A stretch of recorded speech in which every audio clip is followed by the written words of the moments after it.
사무엘상 18장 1절에서 16절까지 말씀입니다.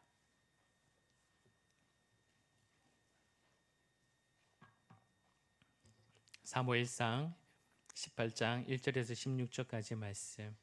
우리 말씀이 길어서 우리 한 절씩 교독하겠습니다.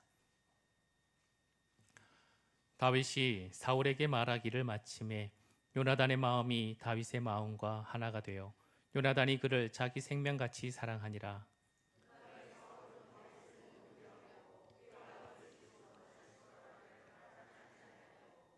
요나단은 다윗을 자기 생명같이 사랑하여 더불어 언약을 맺었으며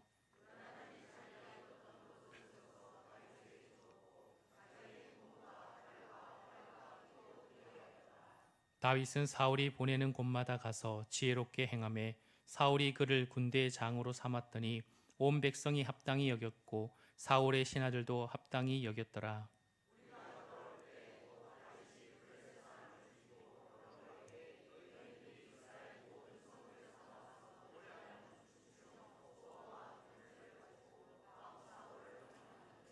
여인들이 뛰놀며 노래하여 이르되 사울이 죽인 자는 천천히요 다윗은 만만이로다 한지라.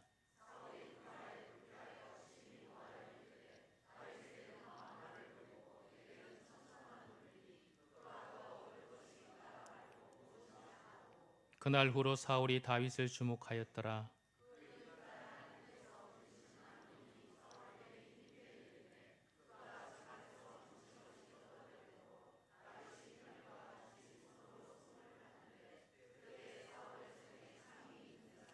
그가 스스로 이르기를 내가 다윗을 벽에 박으리라 하고 사울이 그 창을 던졌으나 다윗이 그의 앞에서 2번 피하였더라.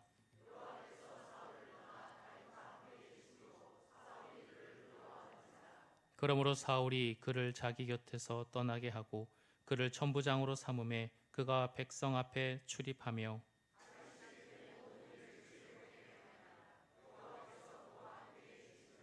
사울이 다윗이 크게 지혜롭게 행함을 보고 그를 두려워하였으나 온 이스라엘과 유다는 다윗을 사랑하였으니 그가 자기들 앞에 출입하기 때문이었더라. 아멘. 할렐루야. 복된 주일 거룩한 예배 자리에 나오신 모든 분들을 주의 이름으로 사랑하고 축복합니다. 우리 서로 축복할까요? 사랑하고 축복합니다. 참 잘 나오셨습니다. 은혜 받으세요. 감사합니다. 더우십니까?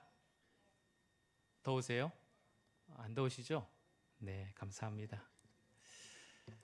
다윗이 누구를 이겼습니까? 그렇죠. 골리앗을 이겼습니다. 칼과 창과 단창으로 나온 골리앗을 하나님 만군의 여호와의 이름으로 물맷돌 몇 개요? 5개 중에 몇 개를 던졌습니까? 1개. 그렇죠. 1개를 딱 던져서 그 골리앗을 쓰러뜨렸습니다. 다윗의 고백처럼 온 땅이 이스라엘 하나님 계신 줄 알게 되었습니다. 그리고 전쟁은 누구에게 속했다? 하나님께 속하였다 라는 그 선포가 증명되는 사건이었습니다. 그리고 다윗은 하나님이 살아계시고 나와 함께 하시다는 것을 보여주는 증인의 삶을 살았습니다. 여러분 한 주간 어떠셨나요? 세상의 골리앗 속에 만군의 여호와의 이름으로 승리하며 살아계신 하나님을 증명하는 한 주가 되셨나요? 아멘. 감사합니다.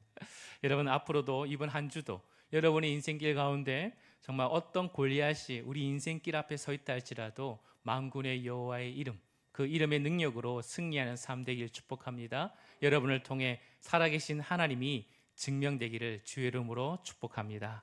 사무엘상 18장, 여러분 오늘은 골리앗을 이긴 다윗, 그 다윗에 대한 두 사람의 극명한 대조, 그 태도를 우리가 보게 됩니다. 한 사람은 누구죠? 사울이고 또 한 사람은 그의 아들 요나단입니다. 요나단. 그리고 이 상황 속에 있는 다윗이 등장합니다. 먼저 요나단은 다윗을 어떻게 대하고 있습니까? 우리 1절 말씀을 같이 한번 읽어볼까요? 1절 시작.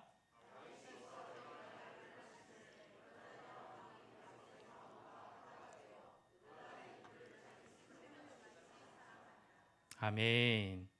요나단은 그 이름이 다시 이제 등장하기 시작합니다.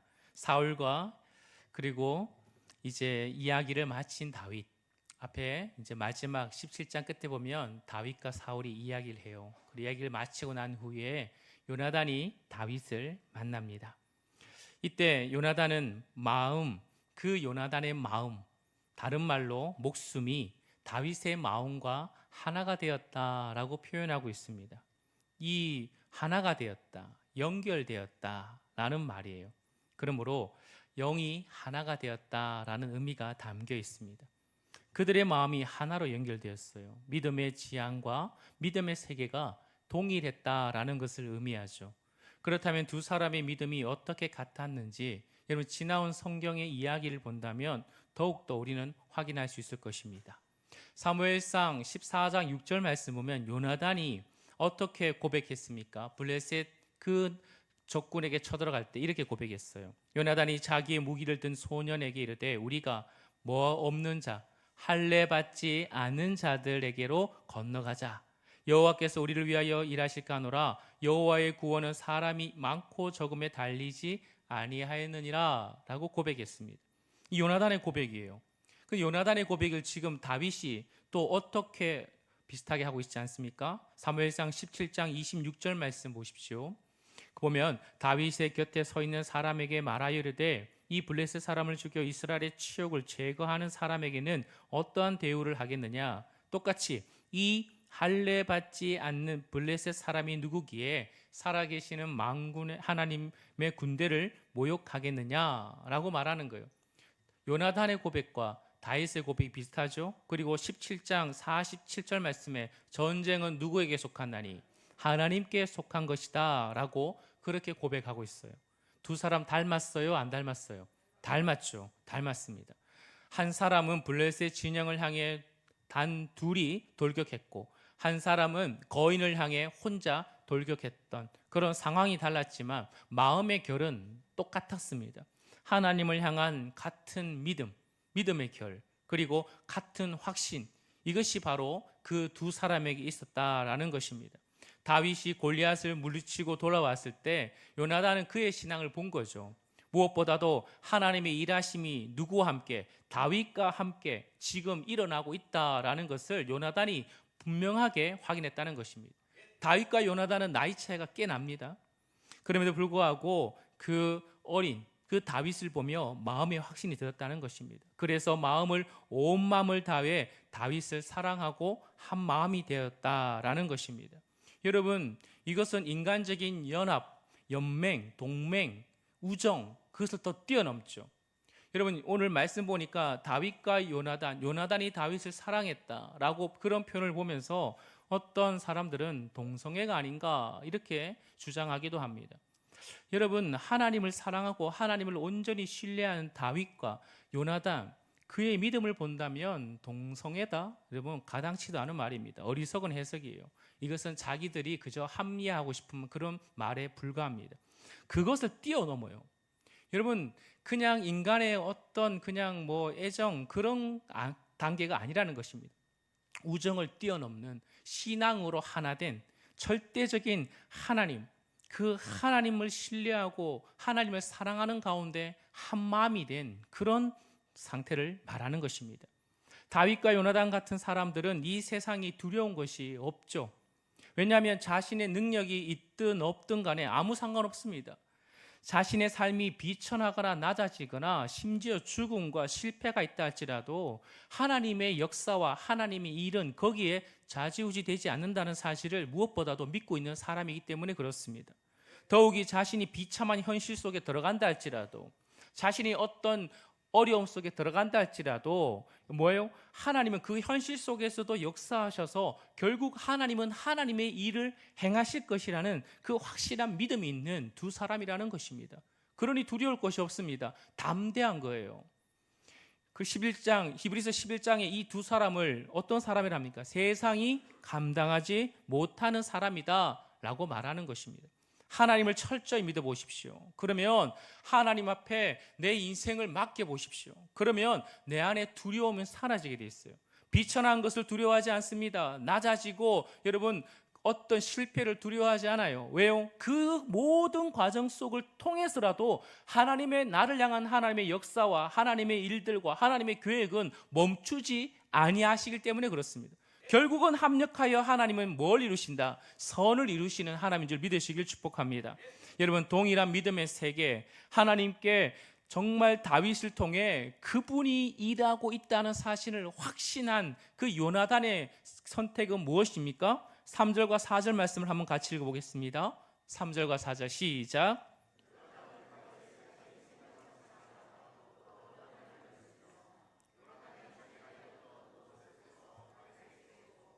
자기의 군복과 칼과 활과 띠도 그리하였더라. 아멘. 요나단이 자기 생명같이 사랑하여 다윗과 언약을 맺었습니다. 그리고 나서 뭘 줬어요? 군복과 칼과 활과 띠를 줬습니다. 요나단이 누구죠? 누구의 아들입니까? 사울의 아들입니다. 그럼 그 다음에 뭐가 될 사람이에요? 왕이 될 사람이죠. 그런데 여러분, 자신의 뭐예요? 군복과 칼과 활을 띠를 줬다? 이건 단순한 그냥 무장을 준 것이 아니라는 거예요. 상징적인 의미가 있죠. 요나단은 자기 자신은 자기의 왕권에 대한 관심을 여러분 자기 마음 안에서 완전히 지웠다라는 상징적인 행동을 보여주고 있는 것입니다. 자신이 왕세자예요.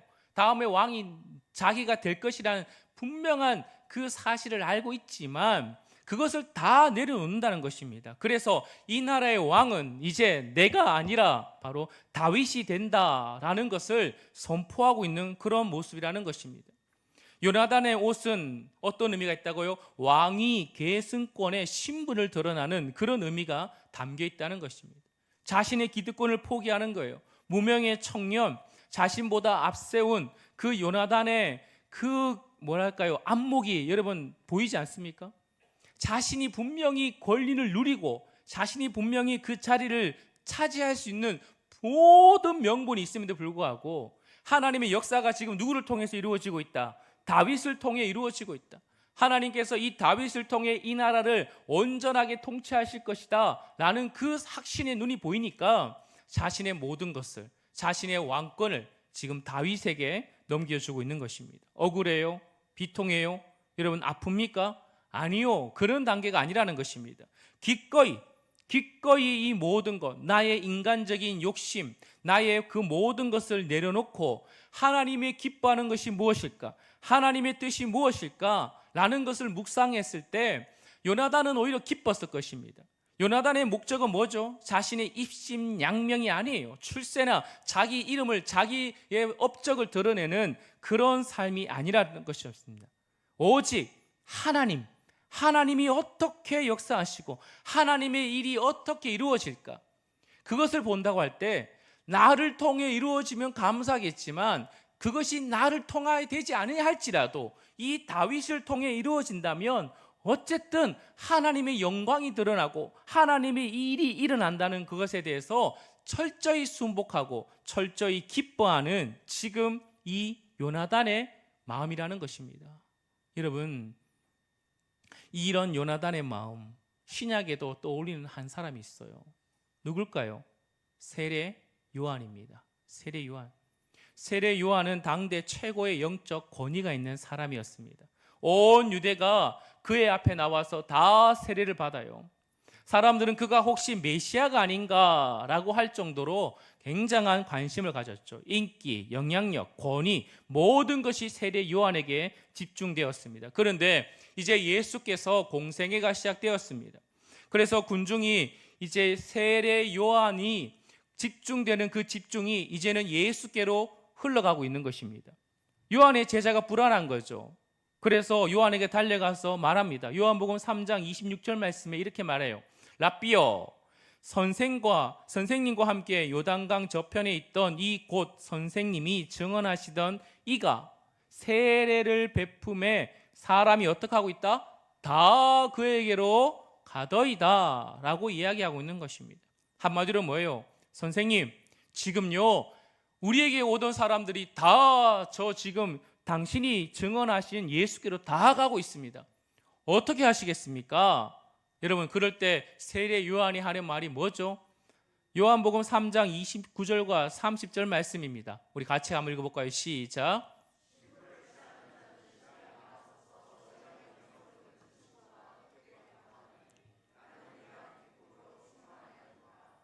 나는 흥하여야 하고 나는 아멘.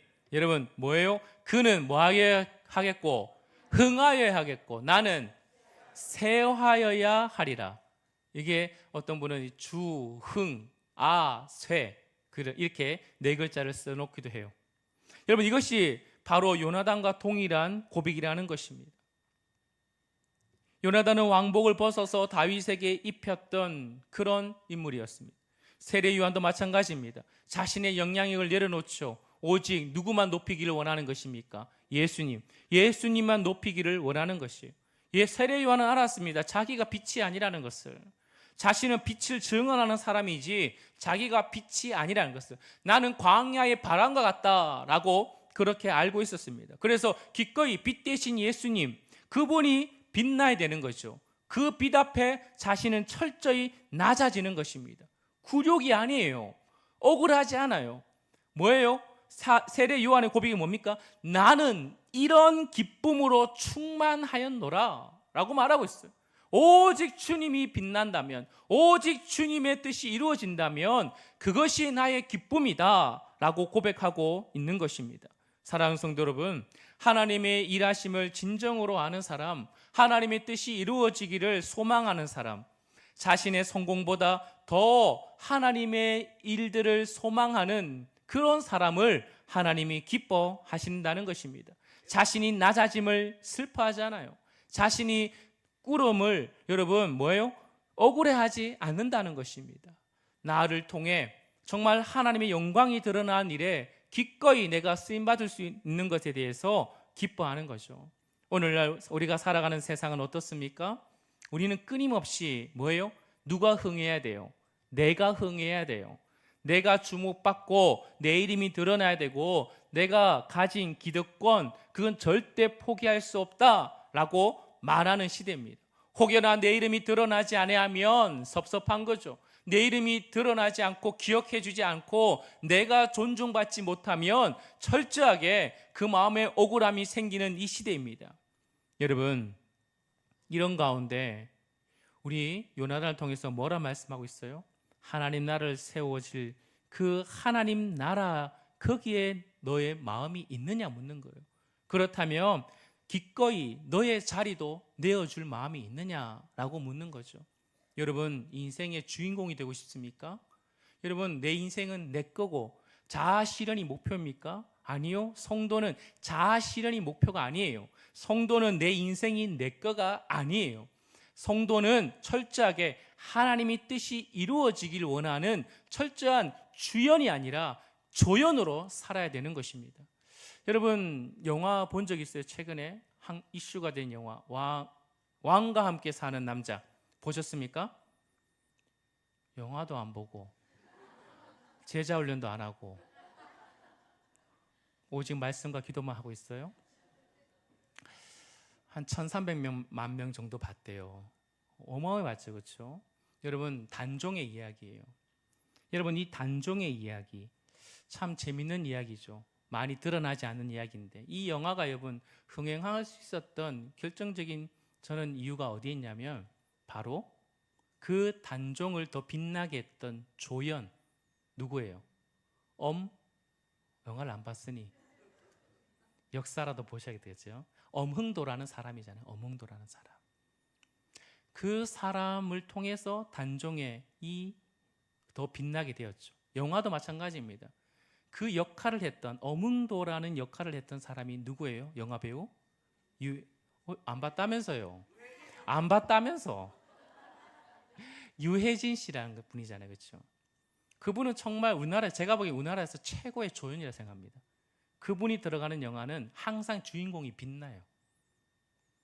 여러분, 우리가 그런 인생이 되어야 되는 거예요. 내가 반짝반짝한 빛나는 인생이 아니라 정말 하나님의 주인공 되어줬어. 하나님의 영광이 드러나는 그런 삶. 우리는 그런 기쁨에 조연된 삶을 살아내야 될 줄 믿습니다. 사랑하는 성도 여러분, 이런 요나단과 반대한 한 사람이 있어요. 같은 상황을 봤잖아요. 같은 골리앗의 사건을 경험했잖아요. 그런데 반대된 그 사람이 누구죠? 사울입니다. 사울.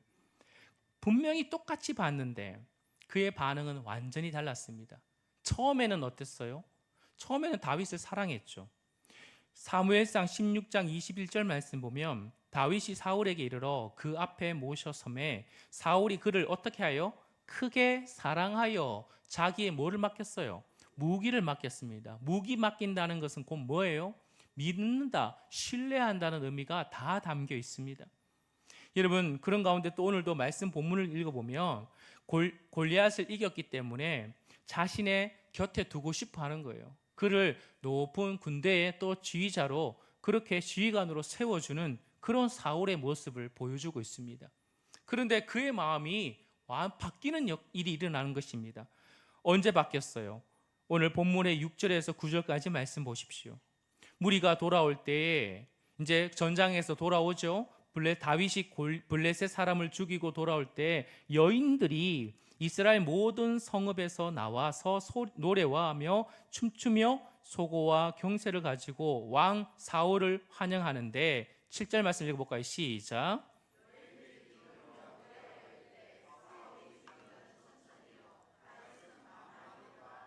아멘. 여러분 보십시오. 이제 전장에서 돌아오는데 누구요? 누가 춤추고 노래하고 있어요? 여인들이 지금 뭐 하고 있어요? 이야, 사울은 얼마다? 천천이고 다윗은 만만이다 라고 막 노래를 부르고 있는 것입니다. 여러분, 이것이 그냥 어찌 보면 이 하나의 시예요. 누군가가 더 많이 했다, 적게 했다가 아니라 사울과 다윗이 천천과 만만을 죽였다, 그런 노래에 불과한 것입니다. 시예요, 시. 그런데도 불구하고 사울 마음의 8절 말씀에 사울이 어떻게 해요? 사울이 그 말에 뭐하여? 불쾌하여 심히 노하였다라는 거예요. 자, 노하면서 어떤 마음이 들었어요? 다윗에게는 뭘 돌리고? 만만을 돌리고 내게는 천천만 돌리니 그가 더 얻을 것이 뭐다? 나라 말고 뭐냐라고 그렇게 말하고 있는 것입니다. 아주 불쾌한 거죠. 여러분, 그러면서 사울이 어떻게 하고 있습니까? 9절 말씀에 그날 후로 사울이 다윗을 뭐하였더라? 주목하였더라. 주목하였더라. 여러분, 주목하였더라. 여러분, 뭐예요? 이 말은 악과 어근이 같은 말이에요. 악한 의도, 옳지 않은 감정이 지금 다윗을 향해 시선으로 지금 쏟아내고 있다라는 거예요. 사울의 마음이 뭐가 들어왔다는 거예요? 악령이 들어왔죠. 악함이 들어왔어요. 그것이 뭘로 나온 거예요? 시기와 질투가 나오게 된 것입니다. 그 마음에 시기와 질투로 그 영혼이 완전히 잠식되어 버렸어요. 자기 것이어야 하는 왕권, 영원히 나의 것이라는 왕권, 그리고 내 자식에게 물려줘야 될 그 왕권이 어느 순간 다윗이 점점 부각되는 거예요. 그리고 다윗이 지금 자신의 왕권을 위협할 것 같은 위기가 드는 것입니다. 그래서 어떡합니까? 그 마음이 고통스러운 거예요. 철저하게 고통스럽죠. 그래서 비겁하게 끊임없이 다윗을 죽이려고 합니다. 평생을 다윗을 쫓아 살다가 다윗의 목숨 노리고 살다가 그렇게 아무 소득 없이 비참하게 죽어버리는 그런 사울의 인생이 되어버립니다. 뭐로 말미암아? 시기와 질투. 여러분, 시기와 질투. 여러분, 오히려 다윗을 자신의 좋은 군사로 다윗을 통해서 더 새롭게 하나님의 뜻을 발견할 수 있는 요나단 같은 마음만 있으면 그렇게 비참하게 죽지는 않았을 것입니다. 여러분, 사울에게 여러분 그렇게 하지 못했던 결정적인 이유는 뭐냐면 자신도 자신의 마음이 통제가 안 돼요. 시기가 들어오고 질투가 들어오니까 자신의 마음에 통제가 안 되는 거예요. 왜죠? 아까 말씀드린 것처럼 악령이 들어왔다는 거예요. 사무엘상 18장 10절 말씀, 오늘 본문의 말씀 10절 말씀을 한번 같이 읽어봅시다. 시작. 하나님께서 부리시는 악령이 사울에게 힘있게 내림에 그가 집안에서 정신없이 떠들어대므로 다윗이 평일과 같이 손으로 수금을 타고 그때에 사울의 손에 창이 있는지라. 아멘. 악령이 들어왔어요. 힘있게 들어오는 거예요. 그랬더니 어떻게 됩니까? 끊임없이 집안에서 정신없이 떠들고 손에는 뭘 잡고 있는 거예요? 창을 딱 잡고 있는 것입니다. 악령이 들어오니까 이제는 끊임없는 사람의 소리에, 사람의 눈총에, 사람의 어떤 시선에 자신이 다 거기에 막 마음이 불안한 거예요. 그러니 견디지 못하는 것이죠. 같은 사건을 경험했습니다. 같은 그런 역사를 경험했어요. 한 사람에게는 사랑이 자랐어요. 요나단에게는 하나님을 향한 사랑이 자랐어요. 그리고 한 영혼에 대한 존대함이 자랐습니다. 그런데 다른 한 사람은 시기가 자랐다라는 것입니다. 사람의 마음에 하나님의 중심이 되면요, 하나님이 거하시면, 성령이 임하면 남이 잘 되는 것을 기뻐해요, 시기해요? 기뻐하는 거죠. 성령이 내 안에 임할 때, 하나님이 중심된 내가 살아갈 때 어떻게 된다고요? 누가 잘 되면 어떻게 한다? 기뻐하는 거예요. 사촌이 땅을 사면 배가 아파요, 안 아파요? 안 아프답니다. 그렇죠, 안 아파야 돼요. 사촌이 땅을 사면 기뻐야 되는 것입니다. 여러분, 그런데 뭐예요? 마음의 중심에 자기가 가득하면, 모든 관심이 나에게 있으면 다른 사람이 잘 되는 것에 시기하고 아파하는 거예요. 심지어 위협을 느끼는 것이에요. 하나님이 중심된 사람은 남이 잘 될 때 내 것을 벗어서, 내 옷을 벗어서 그 사람을 입히는, 그 사람이 더 존대할 수 있도록 더 힘있게 영향력을 끼쳐주는 사람입니다. 그러나 내가 중심이 된 사람은, 내 안에 악령이 들어오고 시기와 질투가 들어온 사람은 뭐 하는 사람이에요? 내 손에 내 옷을 벗고 내 손을 펴는 자가 아니라 뭐예요? 내 손에 창을 들고 언제든지 저 사람을 어떻게 죽일까라고 그렇게 고민하는 일밖에 일어나지 않는다는 것입니다. 여러분 11절 말씀 보시죠. 11절 말씀.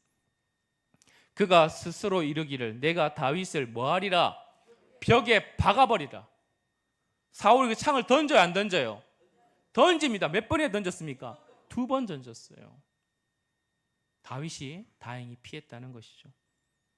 사랑하는 성도 여러분, 셰익스피어 여러분 아시죠? 영국의 대가잖아요. 그는 시기를 녹색 눈의 괴수라고 묘사했습니다. 녹색 눈의 괴수. 시기의 대명사로 여러분 이렇게 잘 알려져 있어요. 여러분, 시기를 녹색으로 표현한 이유는 2가지입니다. 첫째는요, 초록빛 도는 덜 익은 사과를 씹을 때 그 맛처럼 시기도 속을 쓰리게 한다는 것입니다. 또 하나는 어떤 의미가 있냐? 고양이가 쥐를 잡아먹을 때 눈이 녹색으로 바뀐대요. 그래서 그것 가운데 있는 똑같은 것처럼 상대방의 시기에 빠진 사람은 상대방을 넘어뜨리기 위해 눈이 녹색으로 바뀌어서 그 사람을 어떻게 내가 끌어당기고 파괴시킬까라는 것을 의미한다고 합니다. 여러분, 우리 마음에 시기가 들어왔습니까? 여러분, 눈은 어떻습니까? 여러분, 영화 아마데우스라는 영화를 본 적이 있습니까? 궁정의 작곡가 겸 지휘자인 살리에리가 있어요. 살리에리. 이 살리에리가 어느 날 황궁에 초대받은 한 천재적인 그런 한 사람의 피아노 연주를 봅니다. 미친 듯이 연주하는 거예요. 와, 어떻게 저렇게 연주할까 하면서 그 살리에리가 뚜려지게 그 한 사람을 계속 쳐다보고 있어요. 그러면서 왜 나는 저런 악상이 떠오르지 않지? 나에게 왜 저런 천재성이 없는 거지? 하면서 우울함에 쓰라림에 가득 차게 됩니다. 그래서 이 살리에리가 어떻게 한 줄 아십니까? 그 한 사람을 죽이자, 없애버리자. 저 인생만 없으면 내가 더 빛나리라 라고 그렇게 생각했습니다. 그 한 사람이 누굽니까? 모차르트잖아요. 모차르트. 저 천재적인 사람 앞에 끊임없는 나는 2인자밖에 되지 않는구나. 나에게 왜 저런 재능이 없고, 나는 왜 저런 탤런트가 없는가, 나는 왜 저런 악상이 떠오르지 않는가. 그것을 통해서 어때요? 시기가 들어오고 질투가 들어오니까 뭐예요? 나도 죽고 그리고 나의 모든 삶도 비참하게 여겨진다는 것입니다. 지금 사울의 시기심이 이와 같은 것이에요. 사울은 좋은 가문과 준수한 외모, 누구보다도 뛰어난 많은 것을 가진 사람입니다. 그는 지금 왕입니다. 그러므로 자기는 얼마든지 마음껏 누릴 수 있는 사람이었습니다. 하지만 어느 순간 다윗을 의식하니까 자신에게 가진 것, 하나님께서 나에게 아직까지 허락하시고 아직까지 나에게 기회를 주시고 나에게 하나님이 허락하시는 것에 대해서 감사할 수 있는 기회가 얼마든지 있음에도 불구하고 한 사람이 내 눈에 들어오고 그 사람의 시기가 들어오니까 끊임없는 뭐예요? 녹색의 눈을 가지고 녹색의 괴물이 되어서 뭐예요? 비교의식과 우울의 굴레에서 헤어나지 못하는 비참한 삶을 살게 되는 것입니다. 사울의 시기와 질투는 어디로 흘러갑니까? 12절에서 15절까지 말씀 보십시오. 같이 한번 읽어보겠습니다. 시작. 여호와께서 사울을 떠나 다윗과 함께 계심으로 사울이 그를 두려워한지라. 그러므로 사울이 그를 자기 곁에서 떠나게 하고 그를 천부장으로 삼음에 그가 백성 앞에 출입하며 다윗이 그의 모든 일을 지혜롭게 행하나니 여호와께서 그와 함께 계시니라. 사울은 다윗이 크게 지혜롭게 행함을 보고 그를 두려워하였으나. 아멘. 뭐가 반복되고 있어요? 두려워하고 있다. 사울은 다윗이 크게 지혜롭게 행함을 보고 두려워하고 있는 일이 벌어지는 것이죠. 여러분, 우린 여기에서 중요한 사실을 또한 볼 수 있죠. 여러분, 하나님과 함께한 사람, 그 하나님과 함께하는 사람은 그 하나님의 어떤 사람을 볼 때 두려움이 생기는 것이 아니라 기쁨이 생기게 마련이라는 것입니다. 여러분 마음에 요나단 같이 하나님의 마음에 중심된 사람을 통해서 누군가가 하나님 앞에 잘 세워진다면 그 사람을 사랑해야 되는 거예요. 존대해주고 기뻐해야 되는 것입니다. 만약에 사울처럼 두려워한다는 것은 여러분 내 마음에 지금 시기와 질투가 들어왔다는 것입니다. 여러분, 그래서 결론은 뭐냐? 바로 온 이스라엘과 유다는 다윗을 사랑하였으니 그가 자기들 앞에 출입하기 때문이었더라 라고 나와 있어요. 심지어 온 유다, 온 이스라엘조차 다윗을 사랑하게 되는 일이 벌어졌습니다.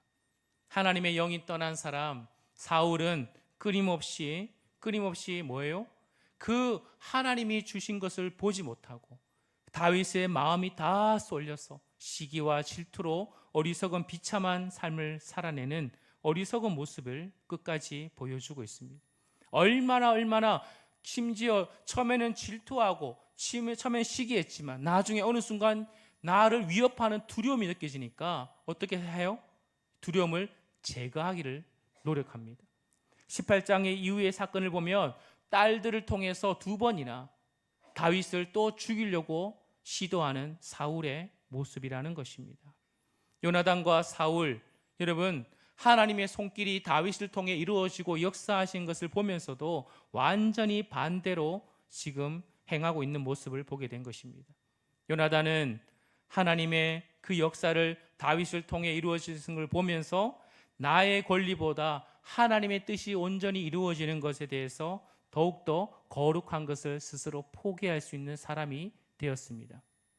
여러분, 이런 기꺼이 자신을 내려놓고 그 사람을 존귀하게 여기는 그런 역할을 하게 된 것이죠. 그러나 사울은 어땠습니까? 천천만만의 여인의 그 소리에 마음이 빼앗기고 비교의식에 사로잡히고 하나님의 영이 떠남으로 말미암아 악령에게 틈을 주는 일이 있었습니다.